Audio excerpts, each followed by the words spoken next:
네, 안녕하세요. 민서 마케팅부 조아란입니다. 반갑습니다.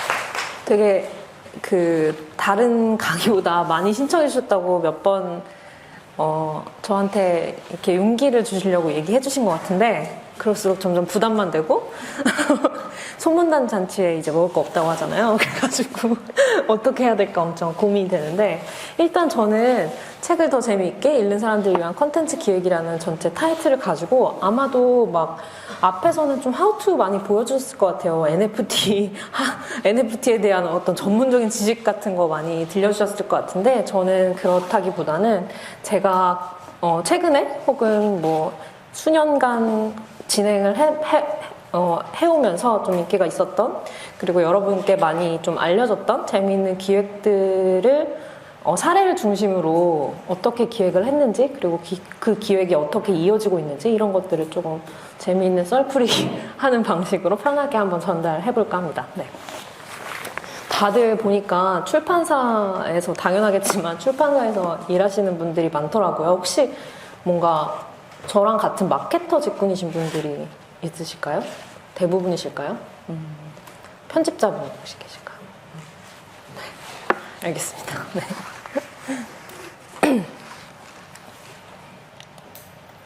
네. 처음에 기획 이야기를 막 다짜고짜 들어가기 전에 이런 그림을 한번 그려봤어요.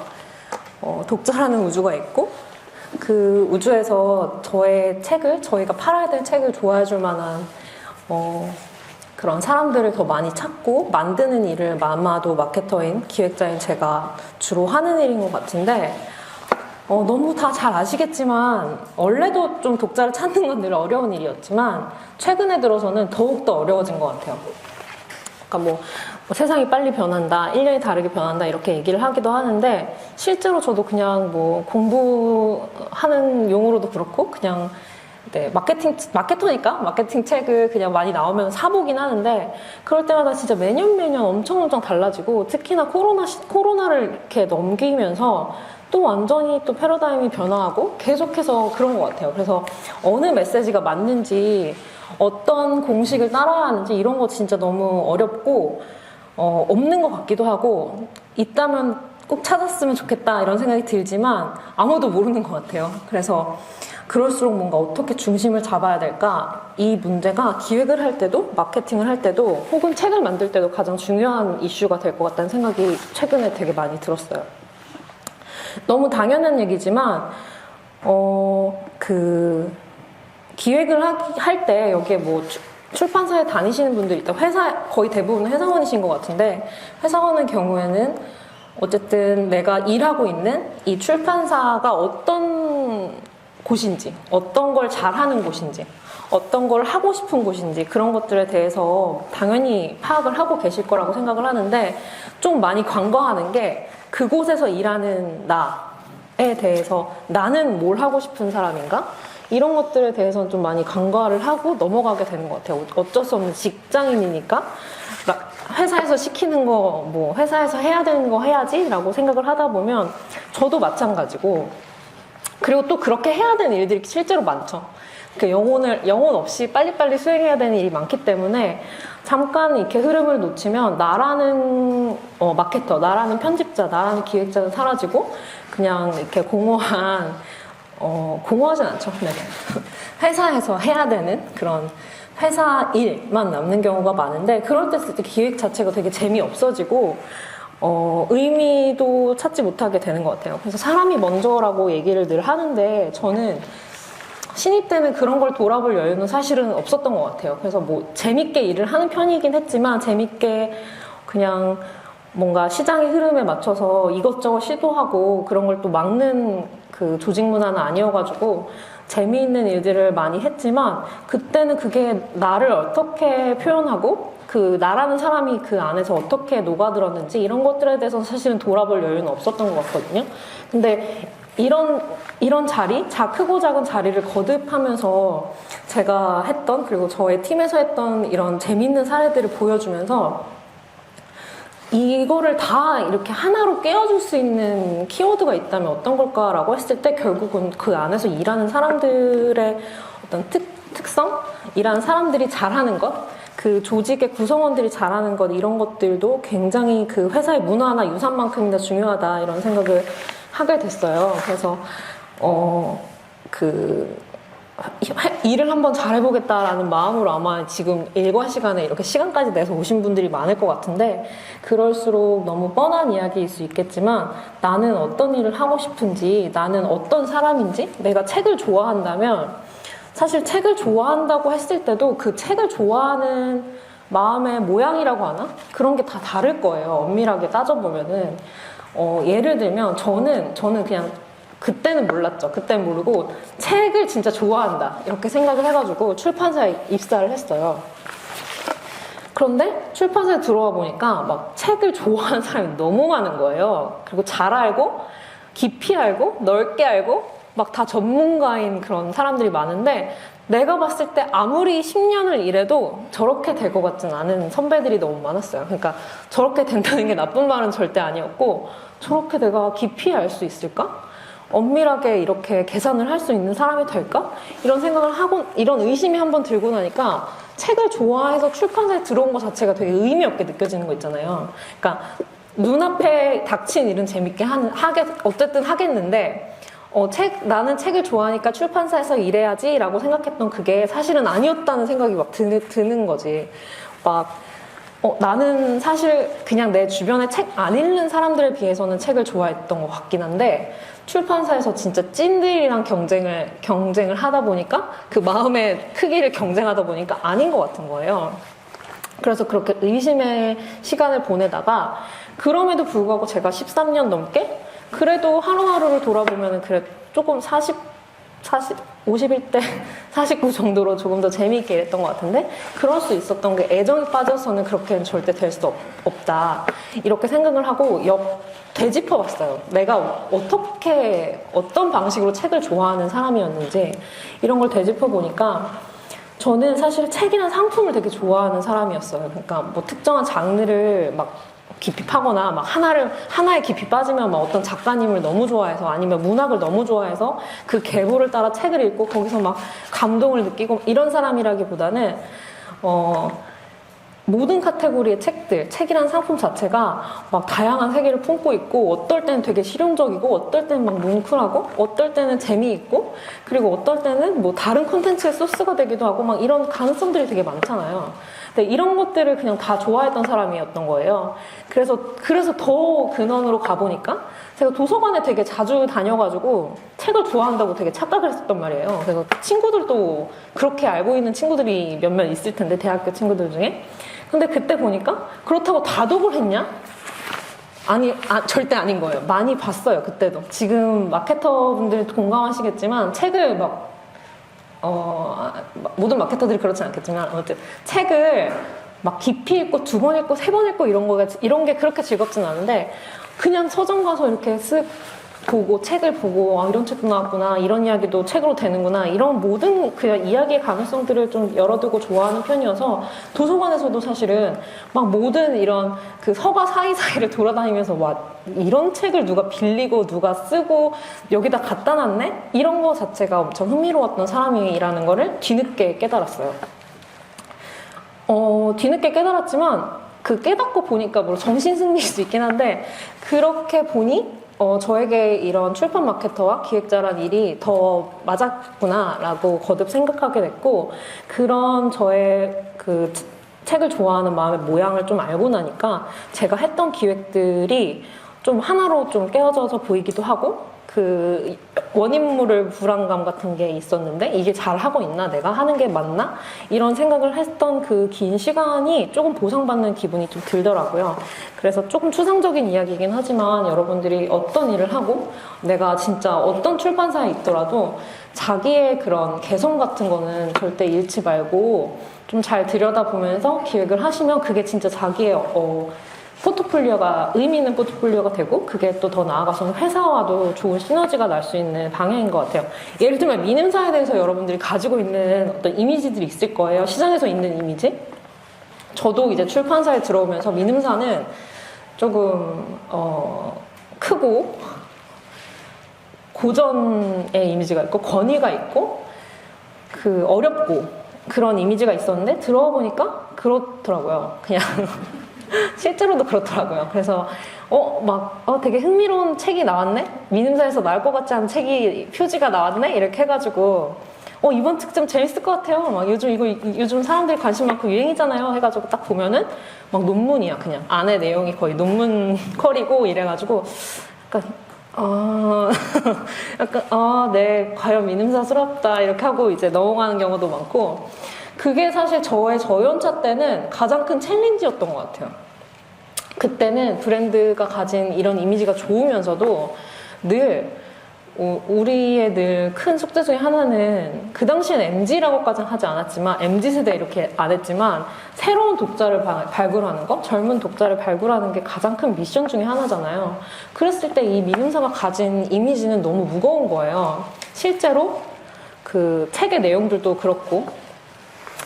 그래서 하나의 이 일화가 SNS 그 인스타그램 마케팅이 엄청나게 흥하고, 그 인플루언서들이 이렇게 책만 한번 올려줘도 막 잘 팔리고 그러던 시기에 그런 대행사들이 있더라고요. 그러니까 민음사는 큰 출판사니까 대행사에서 먼저 막 연락이 와서 한번 민음사의 어떤 그런 책들을 노출해보지 않겠냐, 한번 제안을 해봐라. 그러면 내가 그 책에 어울릴 만한 인플루언서들을 연결해가지고 노출하는 광고 같은 걸 해보자.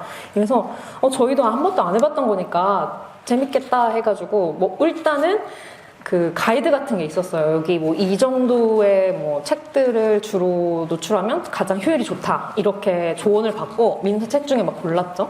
그러고 나서 이 정도면 진짜 막 아무리 민음사 책이지만 좀 말랑말랑하고 아주 그냥 훅 들어갈 수 있는 후킹 포인트들이 있다라고 생각한 책들을 이제 다 같이 편집부랑 마케터들이랑 다 골라가지고 보냈는데, 돌아오는 회신은 너무 어렵다는 거예요. 그래서 이게 어려우면은 저희랑 함께 하실 수 없겠습니다.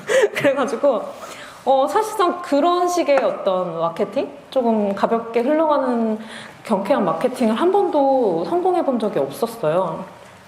그래서 그럴 정도로 민음사가 가진 그런 게 아쉬웠고, 마케터는 사실 책을 기획하는 자리는 아니니까 뭔가 편집자들도 그런 걸 원하는 것 같긴 한데, 그렇게 잘 팔리는 책 있잖아요. 한 번에 잘 나가는 책도 원하는 것 같긴 한데 왜 기획을 안 하지? 이런 생각에 좀 온통 매몰되어 있었던 시기가 있었던 것 같은데, 사실은 그거는 민음사가 가진 누군가는 단점이라고 할 수 있겠지만, 지금 생각해보면 왜 우리도 다 자기 자신을 사랑하라고 모든 면을 사랑하라고 하잖아요. 그런 것처럼 좋은 브랜드가 되기 위해서는 그런 거를 다 그냥 온전히 받아들이고 자기의 정체성을 잘 가지고 놀 수 있을 때 가장 좋은 관계가 만들어지고, 비즈니스로 말하면 컨텐츠가 만들어지고 기획이 만들어지는 것 같아요. 그래서 저 혼자 그 일을 했다 이런 건 아니지만 마케터로서 조금 그게 막 타파해야 하고 민음사의 고루한 이미지 막 타파해야 돼, 이런 시기를 좀 초반에 지나와서 나라는 좀 재미를 추구하고 가벼운 마케터가 이런 고루한 이미지를 가지고 좀 즐겁게 여러 가지 형태로 변형을 해가면서 기획을 할 수 있게 됐을 때 비로소 좀 시장에서도 반응이 있는 그런 기획들이 나오기 시작했던 것 같아요. 네, 그래서 처음에 이제 가져온 사례는 이제 막 여름에 이제 가려고 하니까 처음에 이제 워터프루프북을 가져왔어요. 그래서 그 워터프루프북 같은 경우는 아시는 분들도 아시겠지만 기본적으로 이제 방수가 되는 책이라는 컨셉을 가지고 벌써 5년째 여름 시즌마다 한 7, 8월 정도 출간을 해오고 있어요. 두세 종 정도로 출간을 하고 있고, 이 책은 실제로 진짜 젖지 않는 건 아니고 젖긴 하지만 금방 마르고 말랐을 때 전혀 변형 없이 원상태로 돌아가는 그런 성질이 있는 미네랄 페이퍼라는 종이를 찾아서 그 종이를 이용해서 책을 만들어서 독자들에게 보여준 그런 기획이라고 할 수 있는데요. 그 마케터분들 다 공감하실 것 같아요. 편집자분도 마찬가지고, 그 시즌이 되면 뭐 이렇게 휴가 가서 책 읽기 좋은 책 막 이런 거 막 뽑으라고 하고 막 그런 걸로 막 메시지 만들어가지고 기획전 짜고 이러는 게 되게 일이잖아요. 근데 일단 저라는 독자가 그런 기획자로서 마케터로서가 아니라 저라는 독자가 그 메시지를 보고 그래 나도 한번 이번 휴가 때 가서 책 한번 읽어봐야지 하고 책을 가져갔을 때 영 이게 경험이 유쾌하지만은 않은 거예요. 다른 어떤 매끄럽고 경쾌한 그런 활동들이 훨씬 많은데 책 읽기는 사실은 좀 책도 가져가기 번거롭기도 하고 막 이렇게 이미지로 보면 어쩜 그렇게 뽀송뽀송하게 멋있게 썬베드에 넣어가지고 책도 읽고 막 수영도 하고 그러는데 실제 환경은 눅눅하기 그지없고 이 매끄러운 연결이 참 안 된다 이런 생각을 막연히 하고 있었고 그리고 그럼에도 불구하고 이렇게 그 물 근처에서 책을 읽는다라는 로망은 누구나에게 있는 어떤 지점이 있는 거예요. 예를 들면은 뭐 수영장에서 책 읽기 이런 것도 마찬가지고 해변가에서 책 읽기 그리고 사우나 같은 데 가면 우리가 전자기기 가져갈 수가 없잖아요. 그러니까 뭔가 이렇게 지루한데 거기서 뭐 다른 거 핸드폰도 볼 수 없고 그럼 뭐 그 방수되는 뭔가가 있으면 책이라도 잡지라도 읽을 텐데 이런 생각을 누군가 한번 해봤을 것 같고 그리고 이렇게 그 욕조에 고단한 하루를 마무리하고 욕조에서 이렇게 와인 한 잔 마시면서 책 읽는 그런 로망을 가진 사람들이 꽤 있잖아요. 아닌가요? 근데 보통 와인만 마시긴 하는데 그 책은 사실상 읽기가 힘들어요. 그래서 근데 생각해보니까 책이 안 돼라고만 생각을 했는데 실제로 뭐 처음에는 사실 미네랄 페이퍼를 생각하지 못했고 방수가 되는 용지는 있잖아요. 그 코팅을 했건 뭐 방법은 찾으면 될 것 같아가지고 그런 식으로 방수가 되는 책을 한번 이벤트성으로 여름에 만들어보자 해가지고 오이뮤랑 저희가 같이 기획을 하게 됐는데 공교롭게도 너무너무 재미있는 용지들을 찾아내가지고 이렇게 실제로 그 미네랄 페이퍼인 경우엔 돌로 만든 종이에요. 돌종이라고도 하는데 그 종이를 만드는데도 탄소 배출이나 물 사용이 굉장히 적어가지고 친환경으로 분류되기도 하고 실제로 돌로 만든 종이이기 때문에 그냥 광분해 되는 소재로 쓰여졌고 그래서 딱히 다른 뭐 코팅된 종이로 만들었거나 이랬으면 이렇게 재활용이나 이런 거에 아쉬움이 분명히 있었을 것 같은데 그렇지 않고 그냥 뭐 일반 쓰레기로 분류해서 넣으면 된다 이렇게 이런 재밌는 종이를 딱 발굴해가지고 책을 만들어서 내놨는데 생각보다 너무 반응이 좋았어요. 이 오른쪽에 있는 사진이 올해 이제 RT가 터진 사진인데 희한하게 저희가 5년째 이 워터프루프북을 내고 있는데 계속해서 저런 매년 저게 물 살짝 아래 빛 받아서 종이책이 물 안에 잠겨 있는 것 같은 모습의 사진이 RT가 저렇게 막 엄청 터져요. 그래가지고 사람들이 막 너무 신기하다고 그러면서 그 RT를 타는데 판매는 그렇게 많이 되진 않아요. 아니, 저것 때문에 판매가 되진 않더라고요. 아무튼 그래가지고 여전히 알리는 단계다 이렇게 생각을 하고 있고 좀 제가 기획 의도랑 딱 맞았던 리뷰는 그런 것들이 있었어요. 그러니까 사실 그 로망으로 가지고 있었다고 했잖아요. 휴가지에서 책 한 권 읽는 거, 뭐 욕조에서 책 한 권 읽으면서 여독을 푸는 그런 로망이 있었지만 실제로 해본 적이 없는 그런 미싱 링크가 있었던 많은 독자들이 이 책이 있음으로 인해 가지고 휴가지에 책을 준비해 가고 책을 읽는 경험을 하고 물 안에서 책을 읽는 경험을 하고 진짜 휴식을 취하면서 책을 읽는 경험을 하고 이런 것들이 저희 기획 의도랑 딱 맞았던 부분인 것 같아요.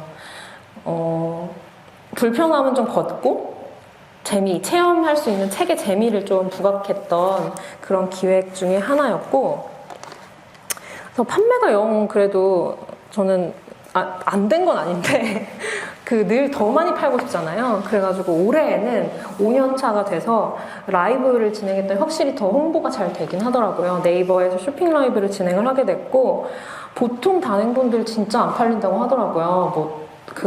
진짜 한 3, 40부 내외로 파는데 저희는 300부 넘게 그 방송 시간 동안 팔려가지고 이게 실제로 한 번도 저희는 생각해보니까 이 워터프루프북이라고 해가지고 이렇게 비주얼을 이미지를 찍고 그러긴 했지만 이렇게 시연을 해본 적은 없었는데 이 쇼핑 라이브라는 매체의 특성상 시연을 해볼 수 있고 그 안에서 진짜로 막 커피도 쏟아보고 뜨거운 물도 부어보고 하면서 그런 시각적으로 재미를 주니까 사람들이 확실히 더 이렇게 후킹이 되는 그런 효과가 있었던 것 같아요. 그래서 했고 그리고 이거는 진짜 최근에 했던 기획, 그 워터프루프북의 또 다른 기획이었는데, 부산에 있는 광안리에 서점이 있어요. 두두기북스라는 조합 서점이 있는데, 그 서점에서 광안리에서 패들보드가 굉장히 유행인데, 그 패들보드 위에서 책을 읽는 그런 프로그램을 해보고 싶었는데, 워터프루프북이라는 책이 딱 있으니까 그걸 해보면 너무 좋겠다 해가지고, 저도 너무 좋을 것 같다 해서 참여하게 됐어요. 사실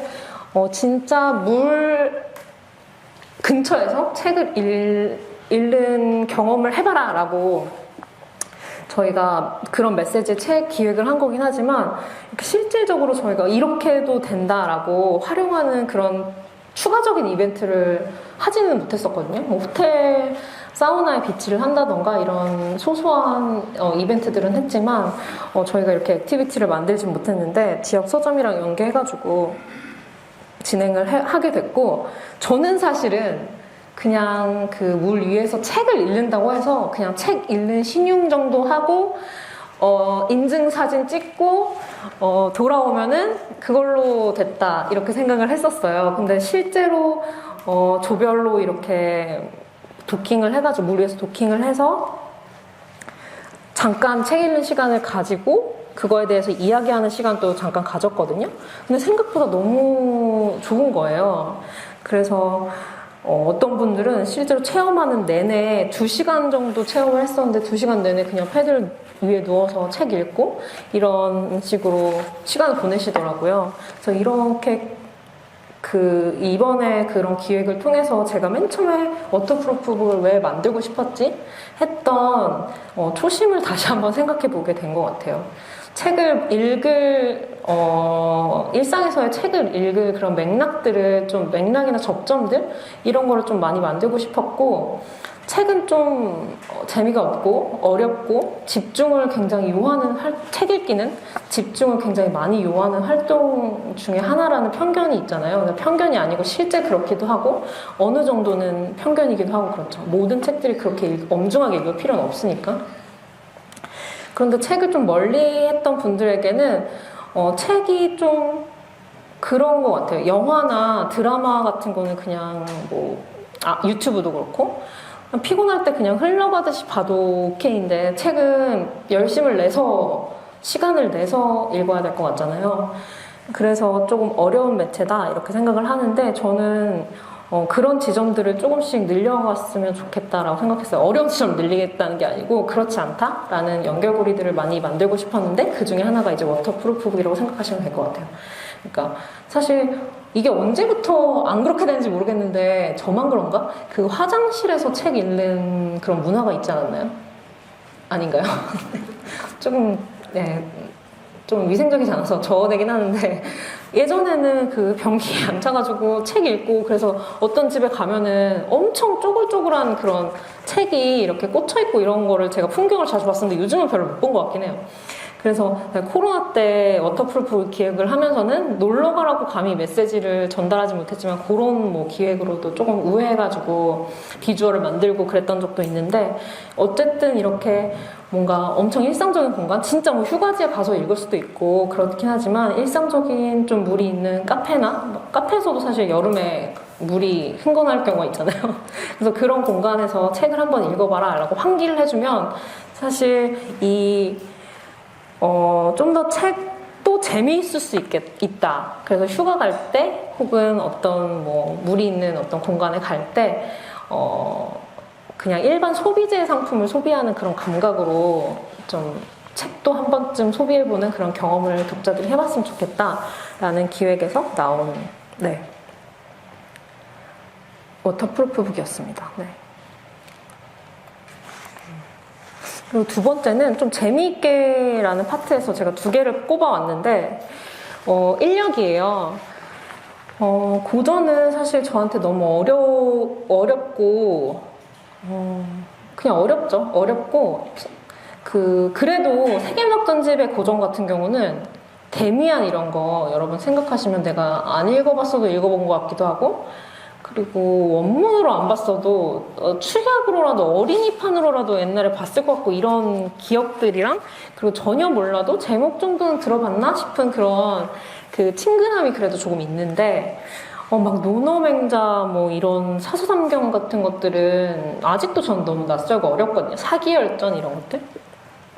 근데 또 민음사에서 이런 책들이 또 굉장히 많이 나옵니다. 그래서 늘 편집자들도 고민이고 마케터들도 곤혹을 치르곤 하는데 그래도 저희는 팔아야 되잖아요. 그래서 고민을 하다가 사실 이거는 마케터로서 최선이었나 한다면 저도 아닌 것 같다라는 생각이 들고 뭔가 게으른 접근이긴 했지만 제가 어쨌든 민음사에서 나온 책의 가장 1독자잖아요. 1독자로서 감히 대중을 대표한다고 했을 때 고전을 소비할 수 있는 저 나름의 방식 혹은 레벨이 있으면 뭐가 있을까 이렇게 고민을 하다가 그게 그냥 문장 단위로는 혹은 에피소드 단위로는 그래도 그런 고전도 좀 친근하게 느낄 수 있겠다라는 생각을 했었거든요.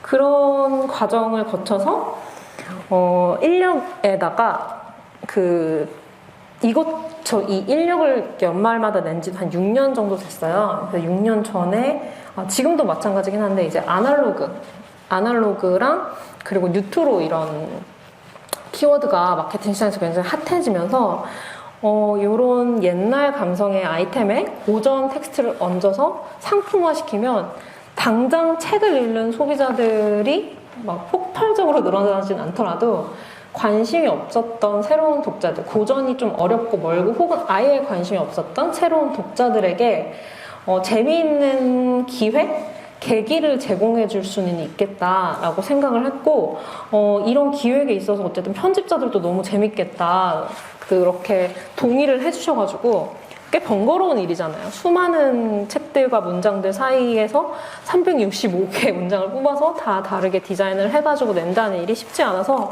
아이디어에서 실제 상품이 될 수 있을까 이렇게 생각을 했는데 네, 이렇게 멋진 결과물로 나오게 됐어요. 지금 6년째 계속 내고 있고 올해에도 준비 중이에요.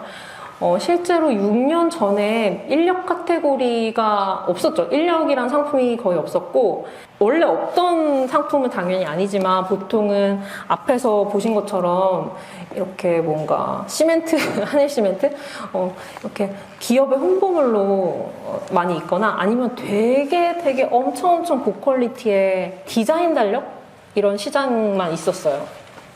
그래서 막 샘플로 사봐야지 했는데도 감히 못 사겠는 그런 가격대의 상품들이 많았고 그래서 참 레퍼런스로 할 만한 게 별로 없었거든요. 근데 최근에는 아시는 분들은 아시겠지만 이제 인력 시즌이 되면은 아마 한두 달 뒤부터 서점, 특히나 서점 카테고리 들어가 보시면 서점에 들어가면 진짜 막 페이지 넘어가더라고요. 다 인력 종류들이 진짜 많아져가지고 뭐 캐릭터 인력부터 해서 고양이, 뭐 명화 인력, 영어 회화 인력 등등 되게 다양한 인력들이 나오고 있는데 네, 그냥 기획자 입장에서는 즐거운 변화이기도 하고 우리께 덜 팔면 어떡하지? 하는 입장에서 좀 쫄리기도 하는데 그럼에도 불구하고 6년 전에 비해서 어떻게 보면 경쟁 상품들이 진짜 많아진 거잖아요. 많아진 거에 비해서 계속해서 조금씩이라도 우상향으로 판매량이 늘고 있고,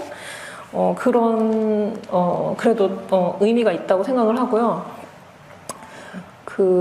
리뷰들을 보면은, 이거를 그냥 저희가 오프라인으로만 내는 건 아니고, 매일매일 한 페이지 어차피 디자인이 다 되어 있으니까, 외부로도 저희가 게시를 하고 있어요. 인스타그램에.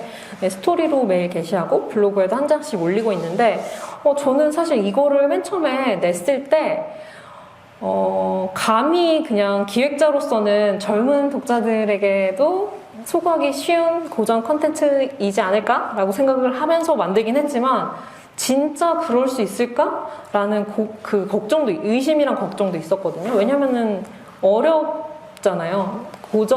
동양 고전 문구라는 게 막 그렇게 접근성이 높은 컨텐츠는 아니다 보니까 그래도 설마 했는데 생각보다 인터넷으로 보는 분들, 특히나 어린 분들이 더 많은데 젊은 독자분들이 그걸 되게 좋아하고 그냥 한 줄의 문구에는 깊이 이렇게 공감하고 공명하는 피드백을 많이 주시더라고요. 그래서 조금 더 자신감을 가져도 되겠다라고 생각을 해가지고 매년 제작을 하고 있고 이 책의 텍스트 같은 경우는 뭐한 30~40%씩 매번 갈아가지고 진행을 하고 있어요. 아주 실무적인 얘기지만. 그래서 그 전체적인 컨셉은 이 고전 문구, 그리고 매해 저희 그 띠가 있잖아요. 동양에는 호랑이, 뭐 말, 소, 돼지 이런 띠가 있는데, 그런 띠를 중심으로 일단 키워드를 잡고 디자인 작업을 하는 걸 기본으로 하고 있습니다.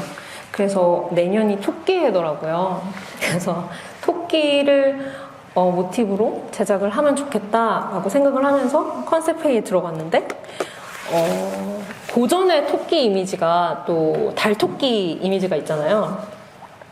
근데 그게 너무 지금 2023년에 해석하기에 너무 재밌는 요소들이 많은 거예요.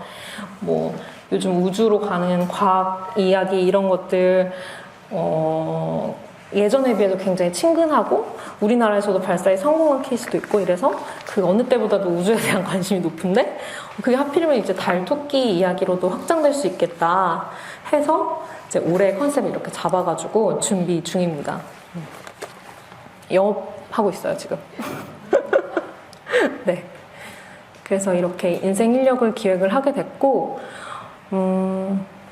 이런 앞에서 그 워터프루프북이랑 인생 인력 같은 게 재미있는 지점은 이야기를 담고 있는 그릇이 되게 독특하잖아요. 인력이라는 그릇과 그리고 워터프루프라는 책이 주는 굉장한 강렬함이 있어서 그런지 그 안에 담는 내용이 뭐 무엇이든 상관없다 이런 건 아니겠지만 그간에 감히 이걸 대중적으로 선보일 수 있을까라고 했던 이야기들도 과감하게 담아보고 그랬을 때 막 판매가 하나도 안 돼. 예를 들면 제가 좀 고민을 했던 지점은 뭐 인력에 이제 콘텐츠가 워낙 정착이 됐으니까 그런데 작년에 워터프루프북을 그 고전 수필을 꼽아서 엮었어요. 그러니까 동물 생각이랑 그리고 팔도유랑기라는 두 가지를 엮었는데 실제로 뭐 그 표지랑 이런 거 되게 귀엽게 만들긴 했는데 내용은 한국 산문선이라는 다소 무거운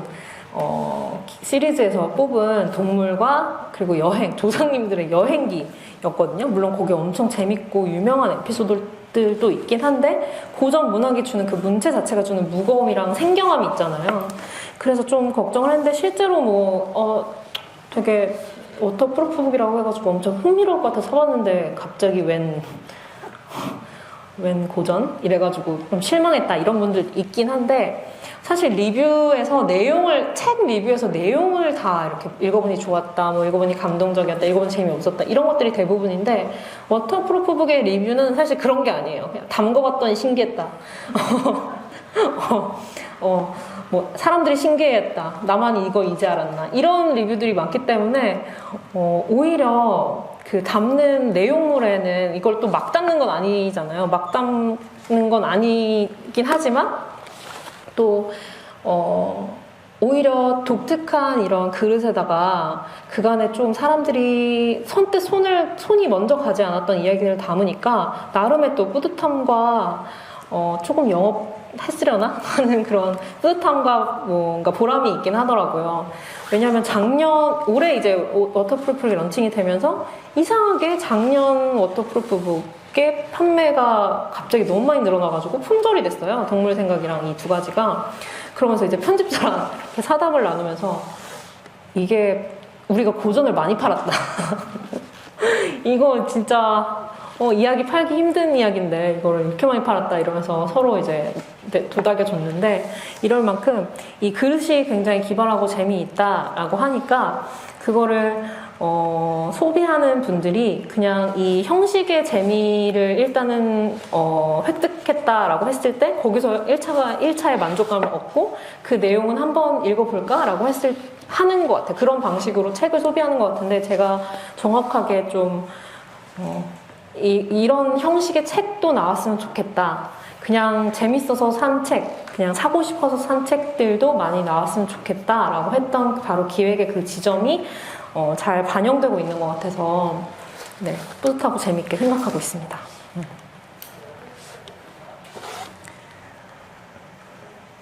그리고 책을 더 깊이 있게라고 타이틀 아래 기획 얘기를 가져와 봤는데, 마케터분들이라면, 아니다, 출판계에 계신 분들이랑 너무 공감하실 것 같은데, 막 굿즈가 좀 지겹지 않나요? 아니, 굿즈에 엄청난 선순환 효과? 뭐 효과가 있었던 것 같아요. 저희도 진짜 굿즈 진짜 많이 만들었고, 막 굿즈 많이 만드는 출판사로 막 인터뷰도 하고 막 그랬었는데, 그로부터 몇 년 뒤인 지금 이 자리에서는 감히 이런 얘기를 하고 있는데,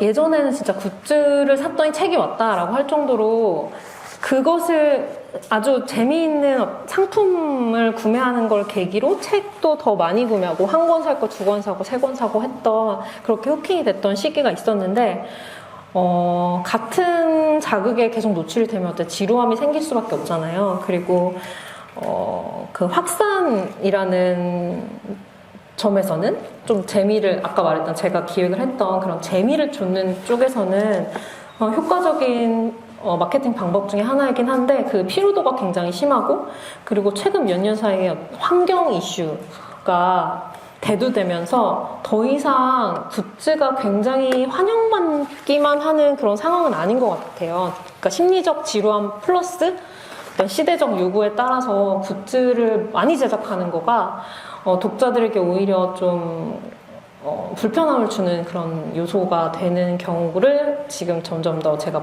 관찰하고 있는데, 작가님들도 그래요. 그러니까 특정 작가님들 같은 경우는 내 책에 뭐 판매 중요하긴 하지만 뭐 사은품을 안 만들었으면 좋겠다라고 직접적으로 요구를 하시거나, 아니면은 안 썩는 류의 사은품은 안 만들었으면 좋겠다라고 이야기를 하실 정도로 이런 불편한 골짜기를 봐버린 독자들과 저자님들이 있고, 사실 마케터인 저도 그렇거든요. 막 만들어 놨는데 실제로 뭐 엄청 많이 남기도 하고 막 여기저기 굴러다니는 이런 모습들을 보면은 피로감이 있긴 한데, 그래서 그렇지만 뭔가를 계속 해야 되는 입장에서는 앞으로는 어떤 게 더 중요하게 될까? 책 시장에서 이렇게 고민을 했을 때, 최근에 저희 팀이 내린 방향은 컨텐츠로 다시 돌아가는 거였거든요.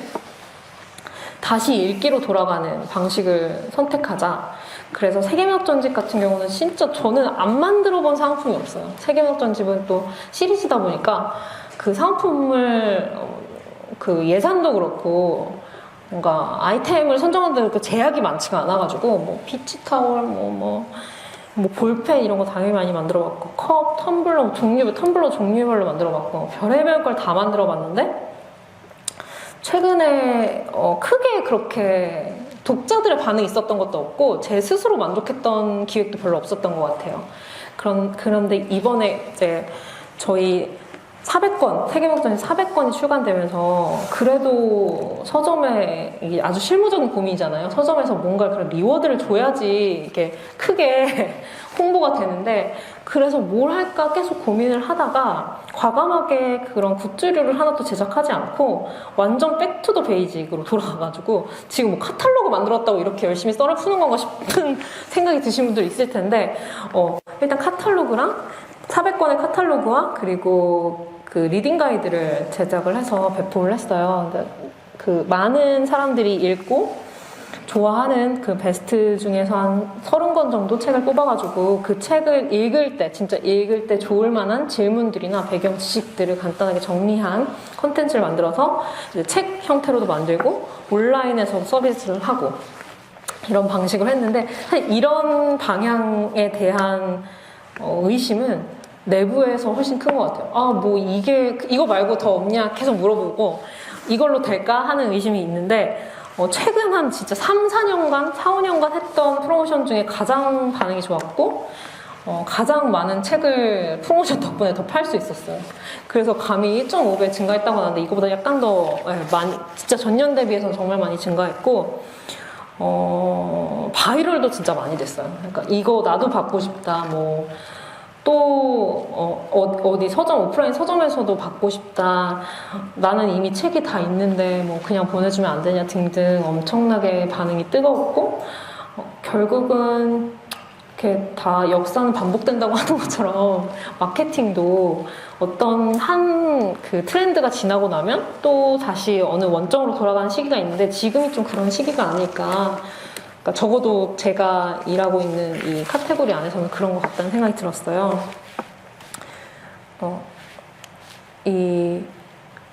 그러면서 이거는 좀 새로운 거긴 한데 새롭지만 새롭지 않은 거.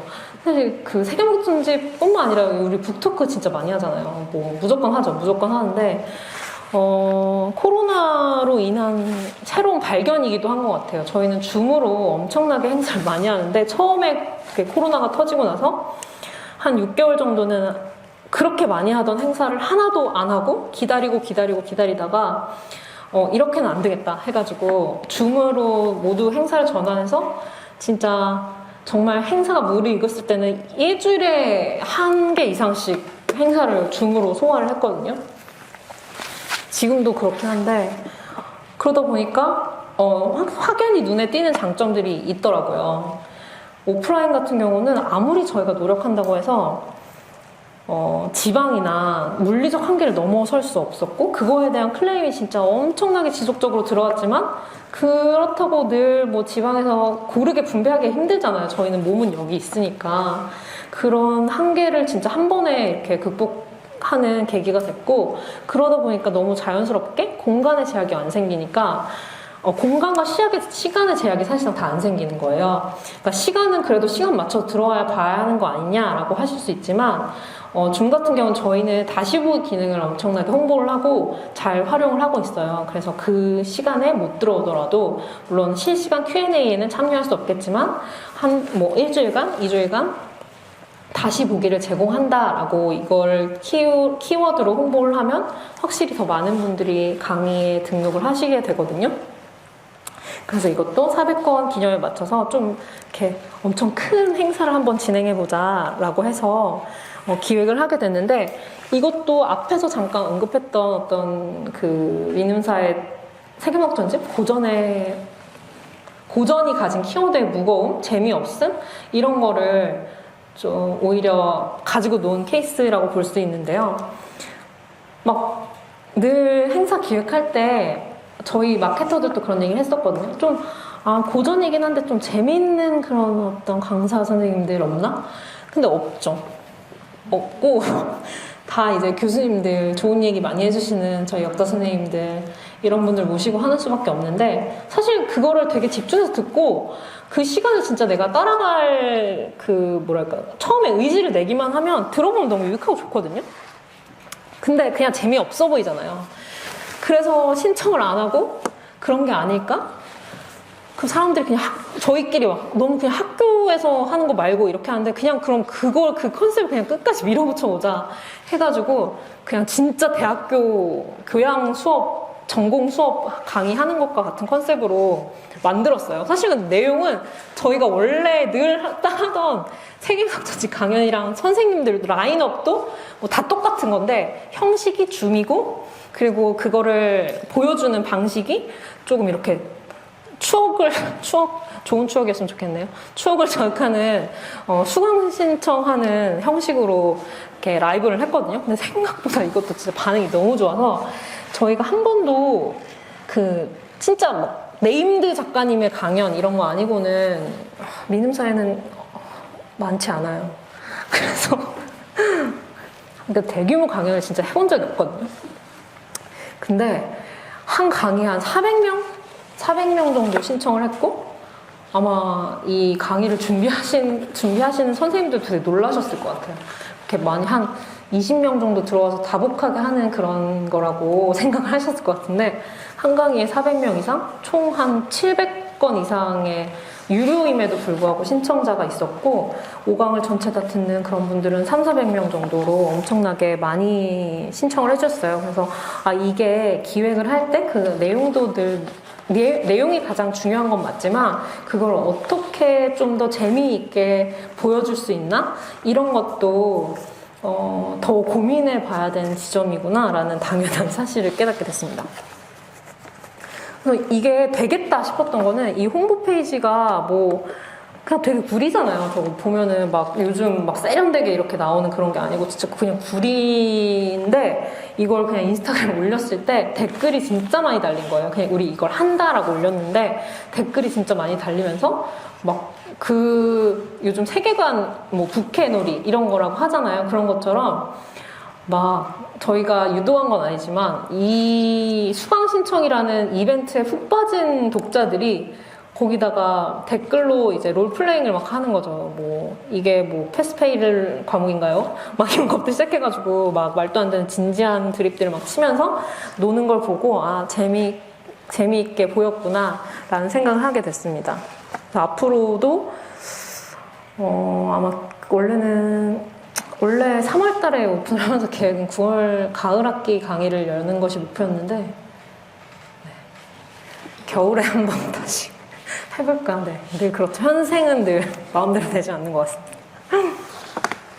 그리고 이것도 비슷한 케이스예요. 늘 하던 뭐 강의, 늘 하던 뭐 도서 홍보 행사 이런 것들인데 한 끗을 다르게 하면 이게 일을 계속해서 진행해야 되는 마케터들에게도 매뉴얼이 생기고 독자들에게도 오히려 브랜딩이 되는 것 같아요. 이 행사 자체가 하나의 그냥 한 번 흘러가고 마는 뭐 무슨 북토크 이렇게 해서 흘러가고 마는 이 게릴라성 이벤트가 아니라 계속해서 다음에 언제 하지? 라고 궁금하게 하는 시리즈성 브랜드 강연이 되는 것 같아서 이런 방식으로 요즘은 거의 다 기획을 하고 있어요. 신간 북토크라고 할지라도. 그래서 제 민음사에서 나오는 한편이라는 인문 잡지 같은 경우도 그 출간 텀이 좀 길어요. 4개월에 한 번씩 나오는 잡지이다 보니까 잊혀질 거에 대한 두려움이 있어서 편집자들도 그리고 마케터들도 중간에 계속해서 콘텐츠를 발신하면서 환기를 하려고 하는데 이제 그 중에 하나가 뉴스레터고 그 중에 하나가 여기 지금 보여드리는 세미나문인데요. 그 저자분들 젊은 연구자들이 주로 참여하시는 만큼 아무래도 좀 행사를 하기도 좀 용이하기도 하고 그리고 아예 한 편의 세미나라는 타이틀을 가지고 거의 매달 한 번씩 컨텐츠를 제공하고 있어요. 그래서 지금까지는 그 모든 구독자들을 대상으로 조금 진행을 해왔는데 앞으로는 조금 더 익스클루시브하게 오히려 닫는 것도 좋겠다. 그래서 정규 구독자를 늘리는 그런 방식으로 진행을 하는 것도 좋겠다라고 생각을 하면서 기획을 좀 다듬고 있는 중이긴 한데 이것도 보통은 저희가 오프라인 행사를 해봤거든요. 이런 그 한 편을 가지고 한 편의 오프라인 세미나를 처음에 이제 기획을 해가지고 진행을 했을 때 이렇게 점차 그 관심도가 떨어져서 많이 신청을 잘 안 하세요. 근데 이 온라인 세미나 같은 경우는 공간, 시간에 그런 제약이 없기도 하지만 이제 어느 정도 좀 포맷화돼서 독자들에게 시리즈처럼 받아들여지고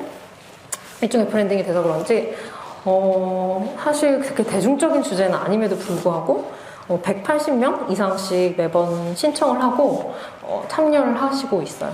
그래서 그런 것들도 여기 계시는 누군가는 보기에는 민음사 그 정도인가? 그 정도밖에 안 됐나? 이렇게 생각하실 수 있지만, 뭔가 인문학 콘텐츠로 한 200명 가까운 독자를 매번 모은다는 게 쉽지가 않더라고요. 근데 그래도 어느 정도 자리를 잡고 나니까 이거를 진행하는 마케터들도 사실 이 포맷이 정해져 있기 때문에 그렇게 큰 공이 안 되는데도 불구하고 효율은 늘 좋아가지고 앞으로도 그냥 일반 단행본 행사들도 좀 이렇게 포맷을 만들어가지고 진행을 해보려고 하고 있습니다. 옆에 것도 마찬가지예요. 탐구하는 생활이라는 춘계 학술대회 컨셉으로 앞에서 이제 수강 신청이 잘 돼가지고 한 번 더 해본 건데 이것도 탐구 시리즈가 처음 런칭하기 전에 한번 프리뷰처럼 책이 나오기 전에 사람들에게 알리고 싶다. 그래서 이 탐구 시리즈가 한 편의 편집자들이 만든 새로운 인문학 시리즈인데 그렇다 보니까 이제 한 편 구독자, 정기 구독자들을 대상으로 해서 이런 춘계학술대회 깊이 있는 이야기를 하는 자리를 연다라고 해서 뭐 선홍보했던 그런 그 포스터인데 거듭 말씀드리지만 그간에 수많은 행사들을 진행해왔고 지금도 마찬가지긴 한데 진짜 마케터들이나 편집자들이 조금만 더 고민을 하면 확실히 더 들어가 보고 싶고 신청해 보고 싶은 그런 행사가 만들어지는 것 같아요. 사실 내용이 엄청나게 달라지고 그런 건 아니지만 이게 되게 독자 입장에서 생각을 해보면 좀 쉬운데 만드는 사람 입장에서는 땡땡땡 출간기념 북토크라는 타이틀을 늘 쓰고 싶잖아요. 그래서 저희 팀에서 한번 그거 안 쓰는 캠페인을 한번 해봤는데 잘 안 되긴 하더라고요. 무조건 다 뭐 땡땡땡 출간기념 북토크에 초대합니다. 이 타이틀을 한번 안 쓰고 요즘 강연 사이트, 트렌드한 강연 사이트들 되게 많잖아요. 온라인. 그런데 보면은 진짜 딱 내가 막 듣고 싶었던 그 얘기야. 막 이런 타이틀이 되게 많더라고요. 그래서 책도 좀 그런 방식으로 강연 콘텐츠를 만들고 북토크 콘텐츠를 만들면 더 재밌겠다 해가지고 노력은 하고 있는데 생각보다 쉽지 않다. 네. 그래서 이렇게 좀 브랜드화 되어 있는 상품들 중심으로 조금씩 시도해보고 있어요. 저희는. 이런 자리에서 미는 북클럽에 대한 얘기를 안 할 수 없는데 미는 북클럽 같은 경우는 저랑 거의 연차 비슷해요. 그러니까 제가 2년 차쯤에 처음 생겼어요. 그래서 선배들이랑 같이 런칭을 했었고 아주 기본적으로는 이제 단행본 출판 특히나 성인들 대상으로 하는 단행본 출판사에서는 이런 멤버십 서비스를 처음으로 시도해봤었고, 그리고 기본 구성은 1년 단위로 이렇게 신청을 하는 그런 구조를 가지고 있고, 책을 이제 민사에는 백리스트가 많으니까 그 백리스트 중에서 특히나 세계역전집을 중심으로 선택 도서를 선택하게 하고, 그리고 매년 이렇게 브랜드 MD들을 개발해가지고 가입 선물, 웰컴 선물로 주고 있고, 그리고 아주 가장 큰 이벤트로는 패밀리데이를 진행하는 게 시그니처 중에 하나죠. 그래서 멤버십을 처음에 가입을 했을 때 크게 뭐 대단한 활동을 하지 않아도 일단은 가입 선물만큼의 뽕을 뽑을 수 있다. 이런 식의 설계와 구성을 가지고 있는데요. 늘 아쉬웠던 점은 그거였어요. 그러니까 실제로 이게 멤버십을 판다는 감각이 그렇게 있진 않고 그냥 상품, 굿즈와 그 책을 패키지를 판다는 느낌이 더 강했던 것 같아요. 그래서 1년 동안 유지를 하긴 하지만, 그리고 그 중간중간에 그래서 뭐 다양한 프로그램들을 개발하고 제공하고 그렇긴 하지만 이 참여하는 분들 굉장히 소수이기도 하고, 그럼 강연 행사를 한다 이렇게 해도 지역적인 또 한계가 있다 보니까 애초에 그런 뭔가 멤버십 서비스가 별로 매력적으로 보이지 않는다거나 이런 독자들도 많았고, 그냥 책을 구매하려고 하는 목적의 독자들이 더 많았던 것 같아요. 실제로 그 멤버들 중에서도. 그래서 그런 부분이 늘 아쉬움으로 남아 있었는데, 재밌는 지점은 이제 유튜브가 뒤에서 얘기하겠지만 좀 활성화되고 하면서 멤버십 서비스가 비로소 좀 처음에 저희가 10년 전에 기획하려고 했던 그 길로 좀 같이 가고 있는 것 같아요. 팬을 만드는 기획으로 시작을 했던 건데, 사실은 뭐 상품을 판다 이런 느낌보다는 출판사를 중심으로 모이는 우리만의 팬클럽, 우리만의 충성 독자를 모은다라는 기획으로 시작을 했는데, 사실 여태까지는 그러지는 못했던 것 같아요. 하지만 그간에 쌓아온 역사가 물론 의미가 있지만 어떤 면에서는 좀 아쉬움이 있었는데, 유튜브란 매체와 잘 결합이 되면서 훨씬 더 이제 바이럴도 많이 되고, 올해 같은 경우는 진짜 10년 만에 처음으로 저희가 초도로 준비했던 수량이 오픈 한 2달 만에 다 나가서 조기로 종료를 했거든요. 그럴 만큼 좀 반응이 뜨거웠고, 그리고 그 중에 또 완전히 처음 시도한 게 이 커뮤니티 부분이에요. 이제 커뮤니티의 중요성이 점점 높아진다 이런 얘기를 많이들 하는데, 그간에 북클럽만이 들어갈 수 있는 커뮤니티를 만들어 보자 이런 얘기를 하긴 했지만, 여기에는 또 되게 여러 가지 리스크가 있잖아요. 오픈된 게시판을 만든다는 게 직원들 입장에서 무서운 일이 아닐 수 없잖아요. 앞으로 뭐가 올라올지 모르니까 요게 올라올 수도 있고, 편집자들은 아마도 그랬던 것 같아. 그냥 그 오탈자 신고창이 되지 않을까 이런 걸로도 좀 무서워하고, 그래가지고 진짜 오랫동안 그런 거 하면 좋겠다라고 생각만 했고 이제 만들진 못했는데, 이제 계속 얘기하지만 유튜브가 일종의 저희의 커뮤니티가 되고 있기도 하거든요. 소통의 창구가 진짜 되고 있긴 한데, 그런 데서 쌓은 그간의 이제 2, 3년 사이의 노하우와 그리고 사람들의 반응, 이런 거를 바탕으로 해가지고 한번 과감하게 저희 지금 입장하기밖에 안 가져왔는데, 그냥 그 커뮤니티를 만들어 봤어요. 근데 들어가 보면 뭐 보여드릴 거 없어요. 진짜 막 옛날 한 게시판 같은 느낌이에요. 그래서 게시판에 그 주제별로 막 책 추천, 뭐 일상 이런 거 그냥 태그할 수 있고, 엄청 에디터 기능도 다 엄청 단순하고 사진도 첨부 못하고, 지금 그런 엄청 단순한 커뮤니티를 북클럽 회원들만 들어올 수 있는 커뮤니티를 오픈을 했는데, 이게 생각보다 반응이 너무 좋은 거예요. 그래서 글도 생각보다 많이 올라오고, 여기서 또 독특하게 미음사에서 리터에서 거듭해서 소개한 평어라는 새로운 언어가 있는데, 이 언어를 이 커뮤니티 언어로 채택을 하고 나니까 이 안에서 활동한 사람들끼리의 응집력이라고 할까요? 그런 것들이 훨씬 더 많이 늘어났어요. 그래서 우연하게 설정을 하게 됐는데, 생각보다 그게 같은 언어를 사용한다는 감각이 커뮤니티에서 되게 중요하더라고요. 특히나 평어 같은 경우는 예의 있는 반말이라고 해서 성별이나 나이를 알 수 없고 좀 친근하고 다정하게 들린다는 장점이 있거든요. 그러다 보니까 이게 물론 여기 다 책을 좋아하시는 성정이 아름다우신 독자님들이 많아서 그런 거긴 하겠지만, 다른 커뮤니티, 특히나 요즘 막 유튜브나 등등 네이버 댓글 이런 거 보면 되게 정신에 해롭잖아요.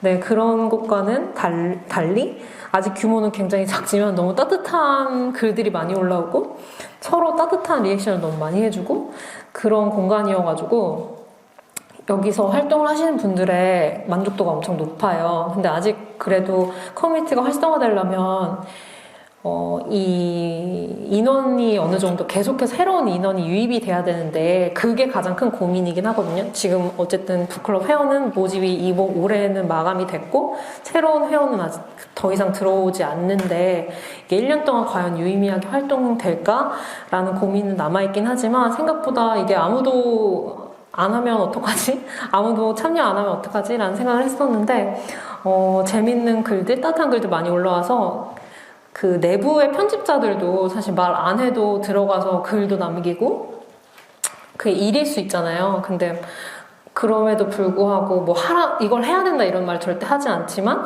거기에 내가 편집한 책들에 대한 호감 있는 리뷰, 그 따뜻한 응원의 글들 이런 것들이 많이 올라오니까 들어가서 이제 보고 같이 글도 남기고 하면서 좀 선순환의 구조를 만들어 가고 있는 것 같아요. 그리고 도서전 그 멤버십과 커뮤니티와 엮어서 이 올해 진행했던 도서전 얘기를 좀 하면 재밌겠다 생각을 했는데 올해 도서전도 제가 그 PM으로 한 진짜 5년 이상 도서전을 진행을 해왔는데 처음으로 광고 없는 도서전을 진행을 했어요. 보통 이제 메인 작가들의 작품들을 밀고 그 시즌에 맞춰서 내고 그 작가님과 그 작품을 미는 그런 구조로 보통은 부스도 디자인하고 프로그램도 만들고 이렇게 하는데 올해에는 그냥 책 읽을 사람이라는 키워드, 그러니까 캠페인 키워드를 보여주고 전혀 책에 대한 광고 없고 이렇게 앞에서 탐구를 위해서 만들긴 했는데 이런 좀 귀여운 일러스트를 좀 활용해가지고 부스 전체를 꾸몄고 완전 브랜디드로 꾸몄어요. 그렇게 해서 과감하게 부스 안에 책들을 좀 줄이고 그 안에 무대를 만들어서 도서전 자체에서 행사를 하는 게 아니라 민음사 독자들이 민사 선생님들이 직접 좀 그 부스 안에서 편집자도 만나고 마케터도 만나고 그리고 작가들도 만나는 그런 공간을 또 구성을 했는데요. 그 행사를 한 10개 정도 넘게 하면서 편집자들에게 부탁한 게 뭐였냐면 사회는 무조건 담당 편집자분들이 봐줬으면 좋겠다 이렇게 말씀드렸어요. 왜냐하면 이 도서전이라는 게 의미가 있으려면 물론 거기서 판매가 많이 일어나는 것도 너무 중요하겠지만 보통은 생산자와 그 소비자가 만날 일이 면대면으로 만나서 호감을 쌓을 일이 진짜 없잖아요. 근데 도서전 같은 경우는 드물게 그런 경우이고 그래서 그런 기회를 놓치지 않고 조금 인간적인 컨택을 좀 더 많이 할 수 있으면 좋겠다라고 기획 의도를 설명을 했고, 편집자들도 사실 그런 걸 너무 좋아하고 기다렸다라고 얘기해줘가지고 거의 대부분 100% 거의 100%죠. 100% 행사를 편집자가 직접 진행을 하고 선생님이 이야기하는 그런 방식을 꾸렸는데, 사실 별거 아닌 기획이고 뭐 우리도 늘 그렇게 한대라고 할 수 있지만 저희가 만든 막 티셔츠랑 다 입고 그렇게 진행을 하니까 저희 미님사 TV도 있고, 그래서 그런지 그 책을 만드는 미님사에서 일을 하는 사람들, 그리고 책을 만드는 사람들에 대해서 오히려 더 관심이 많은 경우도 있더라고요. 그러니까 그냥 작가님을 보러 오는 그런 행사였는데, 그게 아니라 거기에 플러스 미님사에서 내가 좋아하는 브랜드인 미님사에서 일하는 편집자, 내가 좋아하는 모모 편집자, 모모 마케터, 이런 사람들도 볼 수 있고 그 사람들의 얘기도 들을 수 있으니까 더 가봐야지 하는 감각으로 사람들이 진짜 많이 찾아주셨고, 저도 그래가지고 진짜로 직원인데 사인을 엄청 하고 네, 제가 쓰지 않은 책에 사인을 엄청 하고 하는 그런 신기한 경험을 했는데, 그런 게 싫은 편집자들은 그냥 안 나서면 되는 거고, 또 그런 걸 좀 잘 이용해 보고 싶다, 너무 즐겁다, 이런 편집자들 같은 경우는 즐거운 축제같이 시간을 보낸 것 같더라고요. 그래서 독자들에게도 저희 그 같이 일하고 있는 구성원들에게도 즐거운 경험이 되었던 것 같습니다. 이것도 조금 뭐 더 설명드리면, 그 보통은 뭐 사면은 뭐 사은품 준다, 더우니까 막 부채 같은 거 많이 만들고 그랬었거든요. 근데 올해는 그러지 말고 그냥 카탈로그에 좀 더 힘을 실어보자라고 해서 그 각 브랜드별로 카탈로그를 좀 기획형으로 만들었었어요.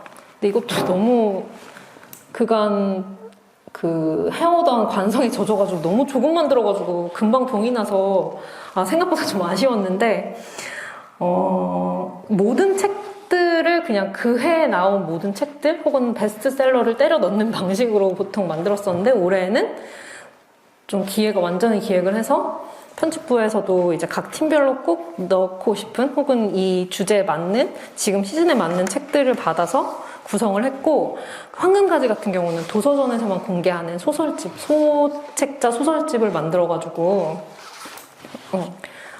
배포를 하기도 했어요. 저게 인기가 진짜 많더라고요.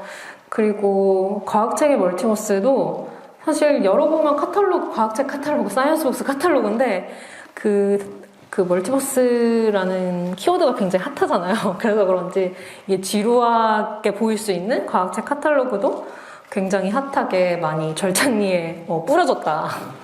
그래서 이런 늘 도서전 하면 카탈로그 만드는 거 너무 당연하지 이렇게 생각하는 부분에 있어서도 조금만 더 관심을 기울이면 그 만드는 사람들도 그렇고 받는 사람들도 그렇고 조금 더 한 번 더 손이 가고, 하루 더 바로 집에 가는 길 버리는 게 아니라 뭐 한 달 정도는 더 갈 수 있는 그런 재미있는 꼭지를 만들 수 있구나라는 거를 이렇게 조금씩 같이 만들어가고 있습니다. 그리고 마지막은 미임사 팁인데요. 아마도 이 자리에 뭐 계속 평소보다 조금 더 많은 분들이 와주셨다고 하는데 미임사 TV 때문이 아닐까라는 생각을 하고 있어요.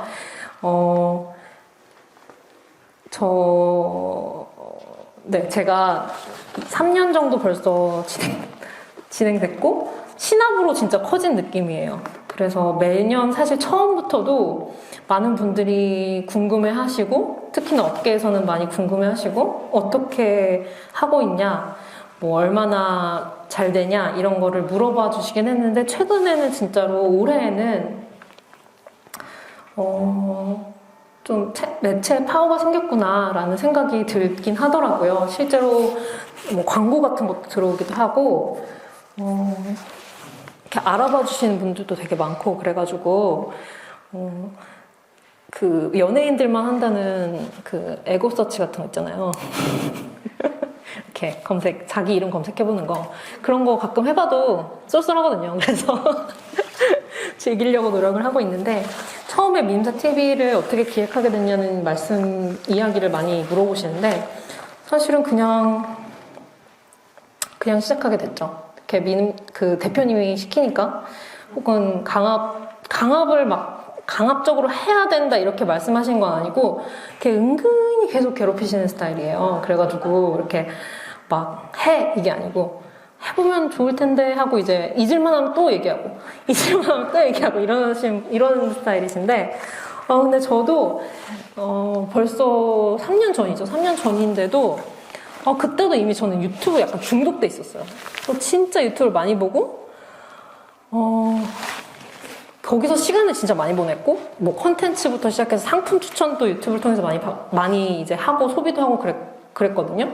근데 그게 또 생산하는 입장이 되니까 너무 하기 싫은 거예요. 그리고 노하우도 없잖아요. 솔직히 말해서 그 인스타그램이나 뭐 트위터나 이런 것도 처음에 열 땐 다 두려움이 있지만 그래도 그냥 정지된 화면과 텍스트에 대한 노하우는 조금 내가 할 수 있지 않을까? 이런 생각을 했었는데 영상이란 영역은 너무 낯설고 전문성을 더 요하는 것 같고 그간 해왔던 것처럼은 하고 싶지 않고 그런 복잡한 마음이 있어서 좀 차일피일 미루다가 제가 소비자로서의 독자로서의 저를 되게 많이 생각해요. 모든 기획을 할 때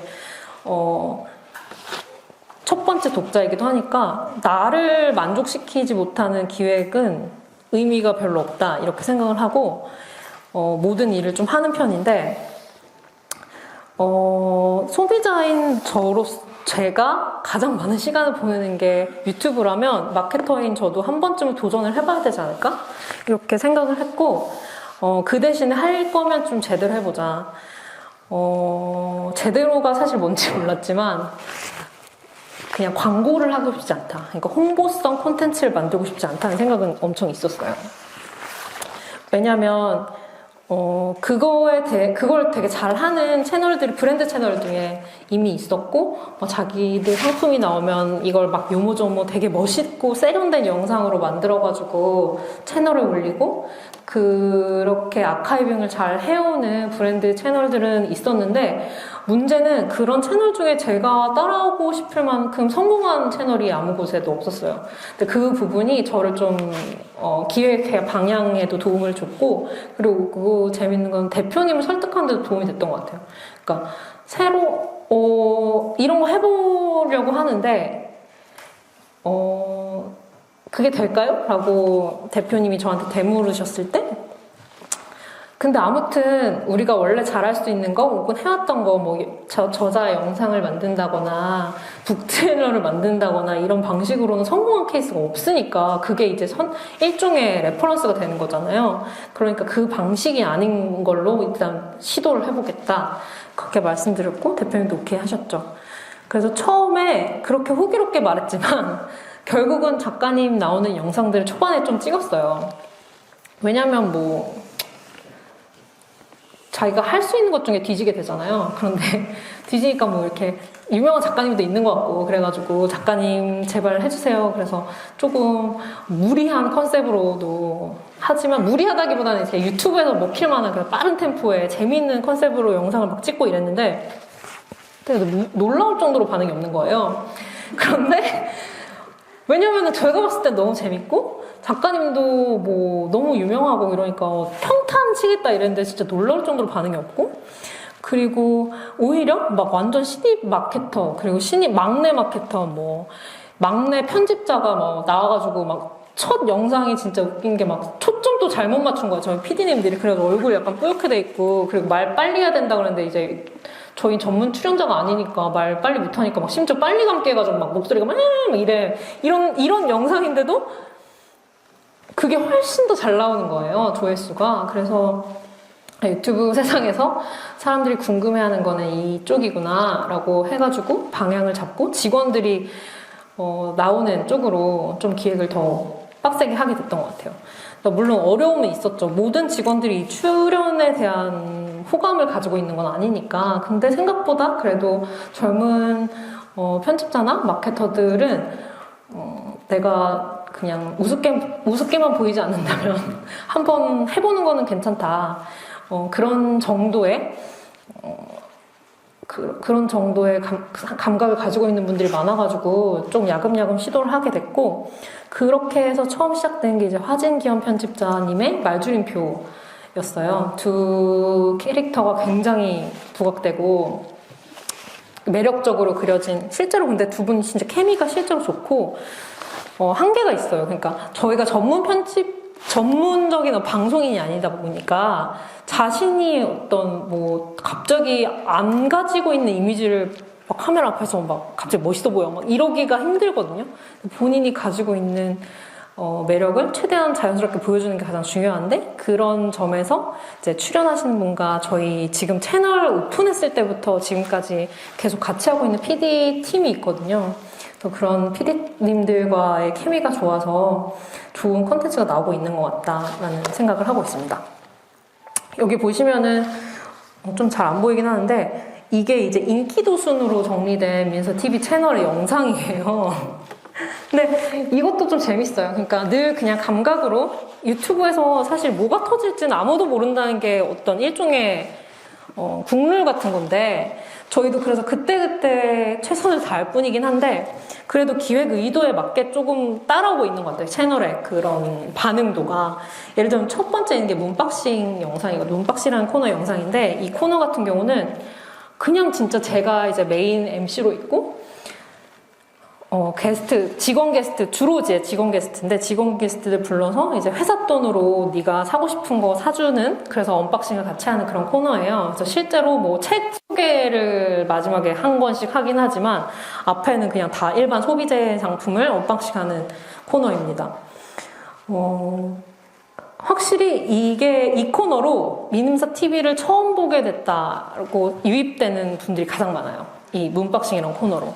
처음에 기획할 때도 이게 책 얘기를 안 해서 괜찮을까라고 이제 고인물들은 걱정을 하긴 했지만, 한편으로는 이게 책 얘기만 해서는 유입이 힘들겠다, 더 이상 채널의 크기가 힘들겠다 이렇게 생각을 해서 그냥 그 당시, 지금도 마찬가지인데 그 당시에 가장 많은 유튜버들이 시도하는, 모두가 다 하는 컨텐츠가 뭐가 있을까, 시리즈가 뭐가 있을까 하다가 이제 문박싱이라는 코너를, 언박싱하는 코너를 기획하게 됐는데, 확실히 그렇고, 그리고 저희 세 번째 같은 경우가 이제 디자이너 영상이에요. 디자이너가 나와가지고 내가 어떻게 일을 하는지 보여주는 영상인데, 이게 또 엄청나게 또 인기가 많아서 이걸로 또 유입되신 분들이 많은데, 좀 우스갯소리로 제일 관심 많은 사람, 직업군, 디자이너. 사람들이 제일 궁금해.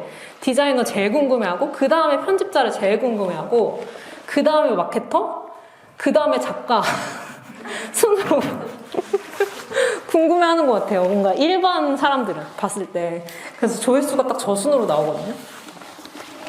그리고 두 번째 있는 영상 같은 경우는, 이건 알려드림이라고 해서 막 재미를 추구하는 코너는 아니고, 진짜로 세계막전집의 어떤 한 작가, 뭐 다자이 오사무, 뭐 헤르만 헤세 이런 작가들을 완전히 파는 10분 안에 알려드린다라는 컨셉의 콘텐츠예요. 근데 이거는 막 대박이 날 걸 애초에 한 번도 생각한 적이 없고, 이 채널에서 미음사에서 세계문학전집 같은 역할을 딱 해줬으면 좋겠다라고 생각을 했거든요. 그러니까 그냥 밑을 받쳐주고, 그리고 꾸준하게 뷰가 나오는 영상 시리즈가 됐으면 좋겠다라는 생각으로 만들었는데, 실제로 그런 것 같아요. 그러니까 처음에 막 대박이 나거나 터지는 영상은 없는데, 뭔가 인간 실격이라는 키워드가 갑자기 떠오를 때가 있잖아요. 뭐 그 드라마가 인간 실격이라는 다자이 오사무의 책이랑 전혀 상관이 없는데, 실제로 그 드라마도 별로 잘 안 된 걸로 제가 알고 있는데, 그 드라마가 방영될 때 갑자기 영상이 저렇게 조회수가 잘 나와가지고 지금 2위를 하고 있는데, 이런 식으로 그러니까 불멸의 좀 키워드들이 고전에 많잖아요. 그래서 그런 키워드를 타고 꾸준하게 조회수가 나오는 영상, 스테디 영상들이 에요. 그래서 비슷한 영상으로 뒤에 소개하겠지만, 뭐 이렇게 세계문학전지 월드컵으로 조금 변형을 해가지고 지금 또 새롭게 하고 있는데, 그리고 그 옆에가 이제 문박싱, 그 다음에 갓생살기. 제가 이제 메인으로 나오는 브이로그 형식의 시리즈라고 보시면 돼요. 그러니까 이거는 약간 스튜디오형 언박싱 콘텐츠고, 하나는 지식 전달형 콘텐츠고, 그리고 저의 브이로그 같은 경우는 거의 직장인 웹 예능 카테고리랑 좀 비슷한데 그냥 저의 자충우돌 뭐 회사 생활도 그대로 보여줄 때도 있고 일하는 거 보여줄 때도 있고 그리고 저 터진 영상은 일이랑 전혀 상관없이 그냥 제가 뭐 장바구니 털고 제 책상에 뭐 있는지 보여주고 이런 영상인데 가장 많이 조회수가 나와서 저 영상으로 또 미님사 TV에 입문하시는 분들도 많아요. 그래서 저도 지금 벌써 이 코너를 시작한 지 1년이 넘어가지고 앞으로도 계속 이렇게 해도 되나 생각이 들긴 하는데 모르겠어요. 조회수가 아직까지는 잘 나와가지고 네, 해보려고 하고 지금 이게 이제 최근에 하고 있는 코너예요. 앞에 말줄임표 이런 거는 이제 시즌2까지 진행하고 최근에는 안 하고 있고 최근에 올라오고 있는 콘텐츠는 이렇게 4개예요. 갓생살기, 그리고 운박싱, 그리고 대화가 필요해 세계음악전지 월드컵 이렇게 4가지 코너를 진행하고 있는데 이 갓생살기는 아까 말했던 직장인 브이로그 같은 형식이고 유튜브에서 가장 많이 소비되는 형식이기도 하잖아요. 브이로그 되게 많이 보잖아요. 좀 친근한 어떤 일반인의 브이로그 같은 느낌이고 두 번째는 이제 소비를 보여주는 문박싱 그리고 여기 기획 코너 같은 경우는 여기 유일하게 평론가님이 그러니까 비민음사 직원이 나오는 코너 중에 하나라고 보시면 될 것 같아요.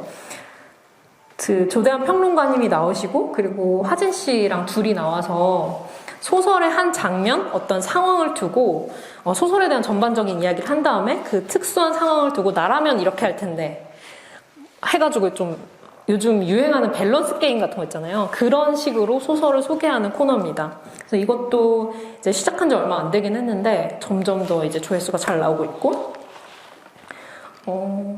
그 세계음악전지 월드컵 같은 경우도 원래 알려드림이라는 코너를 혜씨 박혜진 편집자 실제로 세계음악전지 팀에서 일하고 있는 편집자가 오랫동안 혼자서 이렇게 진행을 해왔는데 최근에는 새로 들어온 민경씨 민경 편집자랑 둘이 같이 세계음악전집을 4권씩 주제별로 선정을 한 다음에 둘이 이제 배틀하는 형식으로 한 권씩 올리고 최종 결승 승자는 누가 될 것인가 이렇게 하는 배틀형 콘텐츠예요. 근데 이것도 사실 뭐 새로운 포맷은 하나도 없어요. 최근에 그냥 유튜브에서 굉장히 인기가 많은 그런 포맷을 미임사에서 소화 가능한 출연자와 방식으로 소개를 하고 있는 건데 그냥 이런 식의 어떤 시리즈 기획에 이제는 조금 안정적으로 기획을 만들어 가고 있는 것 같아요.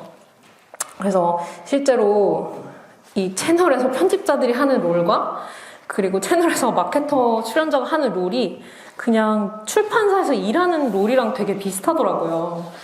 그러니까 마케터는 책을 팔고 책이 재미있다, 뭐 재미없어도 재미있다, 재미있는 척 해가지고 더 많은 사람들에게 후킹을 하는 그런 역할을 하잖아요. 근데 채널에서도 정확히 똑같은 역할을 해요. 제가 책 얘기 사실 제가 하는 코너에서는 책 얘기를 많이 안 하는데